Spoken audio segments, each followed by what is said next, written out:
Hello everyone, my name is Pranav Agarwal. और अभी recently SBI junior associate का एग्ज़ाम जो हुआ था वो मेरा क्लियर हो गया है। और मेरा आईबीपीएस क्लर्क 2018 भी क्लियर्ड हूँ मैं। बट मैं उस समय ज्वाइन नहीं कर पाया था किसी रीजंस की वजह से। तो अभी यूट्यूब पे जब रिज़ल्ट आया तो मैं कमेंट्स के थ्रू कमेंट्स देख रहा था, तो उसमें बहुत सारे बच्चों की ये थी कि हम 2 बार से दे चुके हैं, हम 3 बार दे चुके हैं, हमारा मेंस हमने फोर्थ टाइम मेंस दिया है, हमारा तो क्लियर ही नहीं हो पाता है कभी। मतलब काफ़ी डिप्रेस थे। फिर कुछ बच्चों ने मेरे को अप्रोच किया टेलीग्राम वगैरह पे कि आप अपनी स्ट्रेटेजी बता दीजिए, या फिर अभी जो 2021 का आने वाला है उसका बता दीजिए, कैसे करना है क्या करना है एक बार में। तो मैं सोचा कि मैं ये सारी वीडियोस जो है एक एक सेक्शन की पर्टिकुलर वीडियो बना कर डाल दूंगा। ठीक है, प्रीलिम्स की 3 वीडियोस और मेंस के चारों सेक्शन की 4-4 वीडियोस। ठीक है, तो आपको जैसा जिसमें भी आपको दिक्कत है आप वो देखो, आपको ठीक लग रहा है आप मॉक में उसको ट्राई करो, और आपको ठीक नहीं लग रहा है तो आप किसी और का फॉलो करो, या फिर आपको अगर अपना ही आपने कुछ बना रखा है, आप अपने से ज़्यादा नंबर ला पा रहे हो तो आप वही वाला फॉलो करो। आपको वही फॉलो करना है जो जिसमें आपके सबसे ज़्यादा मार्क्स आ रहे हैं। ठीक है, उससे मतलब नहीं पड़ता कि आप किसको फॉलो करो, आपको एग्जाम क्लियर करने से मतलब है। ठीक है, तो देखो इसमें जो चीज़ें हैं ना मैं बताऊंगा स्टूडेंट पर्सपेक्टिव से। ठीक है, मैं अपने एक्सपीरियंस से बताऊंगा, छोटी छोटी बातें। ठीक है, जो बहुत सारे लोग एंड इवन टीचर्स भी मिस कर देते हैं। ठीक है, मैं आपको वो बहुत छोटी छोटी बातें बताऊंगा। ठीक है, कैसे करना है। ठीक, तो सबसे पहले हम इसमें ना इंग्लिश की प्रीलिम्स की इंग्लिश की बात करते हैं, और ये सारी जो है ये सब मैं क्लैरिकल लेवल तक का ही बता रहा हूँ। ठीक है, मैं पीओ लेवल तक का नहीं बता रहा हूँ। ठीक है, सिर्फ क्लैरिकल का, एसबीआई क्लैरिकल का। और अब एसबीआई क्लैरिकल भी आपने देख लिया कितना हार्ड हो गया है। ठीक है, तो देखो इंग्लिश में सबसे पहले आपको क्या करना है कि इंग्लिश में जो है दो तरीके के लोग हैं, आपके दो तरीके के स्टूडेंट्स हैं। एक तो वो हैं जिनका कॉम्प्रिहेंशन स्ट्रांग है। ठीक है, और एक वो है जिनका कॉम्प्रिहेंशन स्ट्रांग नहीं है, जो सबसे पहले कोशिश करते हैं छोटे छोटे छोटे छोटे क्वेश्चन बनाने के, ताकि उनके एक बेस बन जाए नंबरों का। ठीक है, तो हम उन दोनों स्टूडेंट्स की बात करेंगे। ठीक है, मैं चाहता हूँ कि अगर आपको एग्ज़ाम क्लियर करना है ना, तो आप ये जो दूसरे कैटेगरी के लोग होते हैं जो डरते हैं इंग्लिश से, जो कॉम्प्रिहेंशन को बाद में करते हैं, जिनको इंग्लिश पढ़ के समझ में नहीं आती, आप इस कैटेगरी से उठ के आप दूसरी कैटेगरी में जाओ कि आप सबसे पहले जब पेपर खुले तो आप सबसे पहले कॉम्प्रिहेंशन अटेम्प्ट करो। ठीक है, तब आपका देखना सिलेक्शन, आपका प्रीलिम्स तो आपका ऐसे ही हर बार निकलेगा। इंग्लिश की वजह से बहुत लोग रह जाते हैं। ठीक है, तो देखो जिनका कॉम्प्रिहेंशन स्ट्रांग है उनको सबसे पहले क्या करना है, सिंगल लाइन। देखो अगर आपके पेपर पे अगर आपका खुलते ही कॉम्प्रिहेंशन आ रहा है तो कॉम्प्रिहेंशन सीधा अटेम्प्ट कर दो। अगर आपका कॉम्प्रिहेंशन नहीं आ रहा है तो फिर आप सिंगल लाइन फिलअप्स और डबल लाइन फिलअप्स अटेम्प्ट करो। ठीक है, और उसके बाद कॉम्प्रिहेंशन पे जंप कर जाओ, क्योंकि वो काफ़ी इजी होते हैं, वो तो सबको पहले ही करने चाहिए। ठीक है, तो आप देखो अब आपका कॉम्प्रिहेंशन में आपको 8 मिनट से ज़्यादा समय नहीं देना है, आपको जल्दी से जल्दी कॉम्प्रिहेंशन करना है, क्योंकि आपका ये पार्ट स्ट्रांग है तो आपको ये जल्दी करना है। ठीक है, तो आप सबसे पहले कॉम्प्रिहेंशन निपटाओ 8 मिनट में, 9 मिनट में। 9 भी चलेगा, मैं सबसे पहले कॉम्प्रिहेंशन करता हूँ 10 मिनट में, आराम से करता हूँ 10 मिनट में, बहुत आराम से।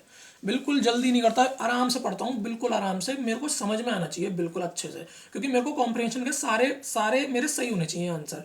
एक एक मान सकता हूँ चलो गलत हो गया, टाइटल वाइटल का कभी आ गया, या किसी का मीनिंग नहीं पता कुछ, तो मैं एक का मार्जिन मान के चलता हूँ, लेकिन 10 मिनट में सॉल्व करता हूँ आराम से। उसके बाद 10 मिनट में पूरा पेपर पढ़ता हूँ बहुत आराम से। ठीक है, तो आपने कॉम्प्रिहेंशन कर दिया, उसके बाद आप तुरंत क्लोज टेस्ट पकड़ लो, क्योंकि क्लोज टेस्ट भी एक तरीके का कॉम्प्रिहेंशन है। वो मतलब आपको, वो आपकी रीडिंग स्किल है एक तरीके से ना। तो आप कॉम्प्रिहेंशन के बाद क्लोज टेस्ट पकड़ लो, ये दोनों को आप बहुत जल्दी करो। ठीक है, उसके बाद आप आराम से, आपको टेंशन नहीं होगी पूरे पेपर में, आप आराम से करोगे। आपको उसके बाद आप धीरे धीरे उन पे आ जाओ। एक्सचेंज वर्ड्स वाले आते हैं, एक्सचेंज वर्ड्स निपटा दो, क्योंकि वो भी ईजी होते हैं, क्योंकि अगर आपकी रीडिंग स्किल अच्छी है तो आप तुरंत एक बार में पढ़ते ही पहचान जाओगे कि यार ये गलत है।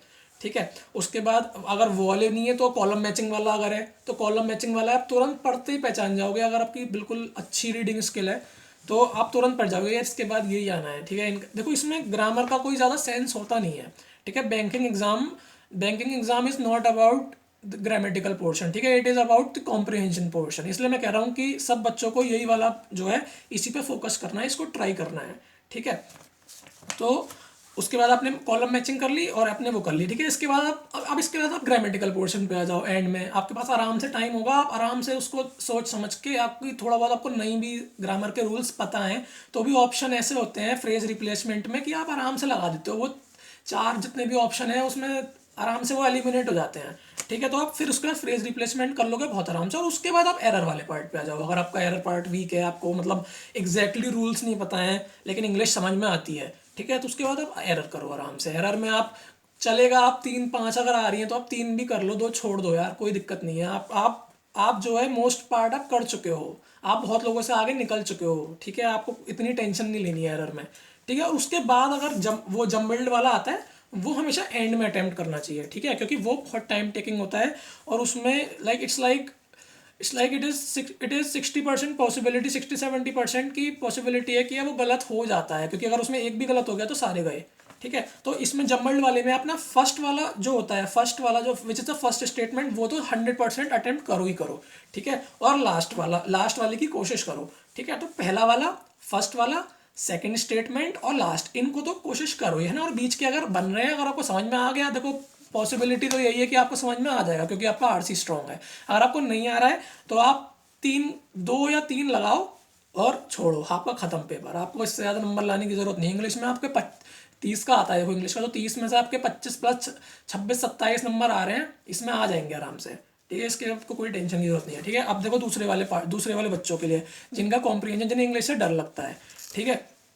तो देखो आपको क्या करना है, सबसे पहले सिंगल लाइन डबल लाइन तो आपको करनी ही है, ठीक है, जो वो तो सबको सबसे पहले करना है। उसके बाद आप फ्रेज रिप्लेसमेंट पे आ जाओ, क्योंकि एरर वाले पार्ट का सबसे इजी पोर्शन वो हो गया, ठीक है। तो single line double line fill up के बाद आप आ गए फ्रेज रिप्लेसमेंट में।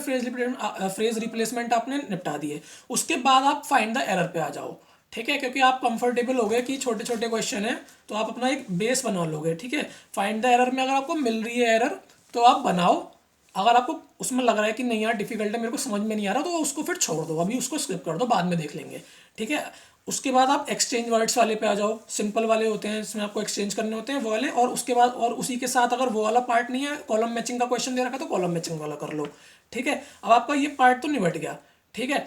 अब आपके जो 2 मेन पार्ट बचे, कॉम्प्रिहेंशन और क्लोज टेस्ट, ठीक है। तो आप पहले क्लोज टेस्ट निपटा लो, क्योंकि कॉम्प्रिहेंशन से अलग ही डर होता है बच्चों को कि पता नहीं क्या हम हो भी पाएगा हमसे या नहीं हो पाएगा, ठीक है। तो क्लोज टेस्ट निपटा दिया, उसके बाद अब आपके पास कॉम्प्रिहेंशन का टाइम है। अब आपको आराम से कॉम्प्रिहेंशन करना है, लेकिन आपको कॉम्प्रिहेंशन को ठीक करना है, आपको गलत नहीं करना, क्योंकि आपको आपके पास होने चाहिए एटलीस्ट 10 मिनट तो होने चाहिए इस कॉम्प्रिहेंशन को करने के लिए, है ना। 9 मिनट तो होनी ही चाहिए आपको कॉम्प्रिहेंशन को करने के लिए, ठीक है। तभी आप कर पाओगे आराम से, क्योंकि आपको समझने में भी देर लगेगी, ठीक है। तो आप ये वाला एक पैटर्न जो है फॉलो करके देख लो। अब आप जिसको भी जो जैसा भी ठीक लगे, जो जिस कैटेगरी का स्टूडेंट है वो इस कैटेगरी को फॉलो करके देख ले। और जिनकी इंग्लिश वीक है, मेरी उनसे यही रिक्वेस्ट है कि आप ये कॉम्प्रिहेंशन अपना स्ट्रॉन्ग बनाएं और इस पहले वाले पार्ट में आने की कोशिश करें, इन बच्चों में आए हैं आप, क्योंकि इंग्लिश आपका ये वाला पार्ट स्ट्रॉन्ग होगा, आपको मेंस में बहुत हेल्प मिलेगी। आप समझो, देखो मेंस में आपका, अगर आपकी कॉम्प्रिहेंशन वीक है ना, आपको पढ़ के समझ में नहीं आता, तो आपको मेंस में बहुत मुश्किल हो जाएगी इंग्लिश में नंबर स्कोर करना,